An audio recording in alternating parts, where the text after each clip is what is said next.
درې کلنه اولیا د جنگ په سیمه کې له 2 ورځې مزل او سلګونه کیلومترو واټن وهلو وروسته اوس پولنډ ته رسېدلې او د کډوالو په یوې سرپناه کې ویده ده. د ناچوفنا کورنۍ د دوهم ځل لپاره د خپل کور پرېښودو ته اړ شوې ده.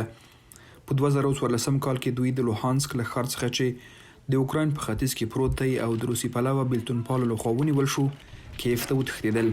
8 کاله وروسته د روسي ټانکونو لخوا د کیف له محاصره کېدو وروسته له دې ښار څخه هم ووتل او هر څه یې شاته پرېښودل. کله چې مونږ کیف ته راغلو مونږ هیله درلودله چې خوندي یو. یو کور مو واخیست او ژوند مو بیرته په شروع کېدو و. ماشومانو ته خوشحاله وم. دویمه ماشومه مې هم پیدا شوه.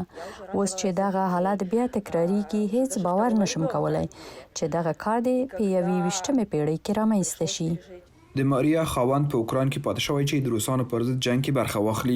د دوی مشره لور انا وایي وروسته له هغې د تېښتې پرېکړه وکړه چې په کیف باندې د روسانو د توغندیو لګېدل پیل شول. مونږ پرېکړه وکړه چې د خپل ژوند د خوندي کولو لپاره باید یو چیرې ولاړ شو. یوه 3 کلنه خور لرم او مونږ باید د هغې د راتلونکي دپاره یو څه وکړو.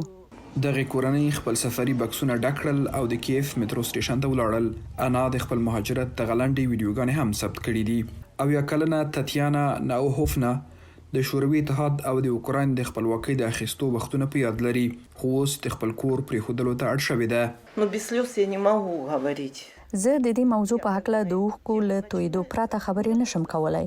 د ماشومانو، هیواد او هر چا وضعیت ته په کتو سره مې ژړا راځي. دغه کورنۍ اوس د کډوالو له سرپناه څخه د پولنډ د کراکوف په ښار کې یوه کور ته ورځي. یوې پولنډي کورنۍ د دوی کوربتوب په غاړه اخیستی.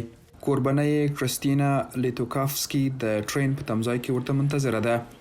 په لسګونو زرو پولنډیانو او نورو اروپایانو د اوکرایني مهاجرو د کوربتوب ژمنه کړې ده.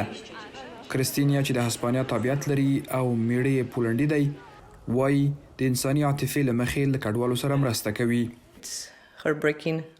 د دوی وضعیت دردونکی دی. ما باید ورسره مرسته کړای وای. زه یوه اضافي خونه لرم. نه مې ورته نشوای ویلی. د ناچوفنا کورنۍ وایي په پولنډ کې ورڅخه ښه هرکلی شوی او دوی خوشحاله دي. کوچنۍ اولیا اوس یوه نوې ملګرې لري، د کرستینا 2 کلنه لور کارمن. مومن خان واحدي، د امریکا غږ، واشنګټن.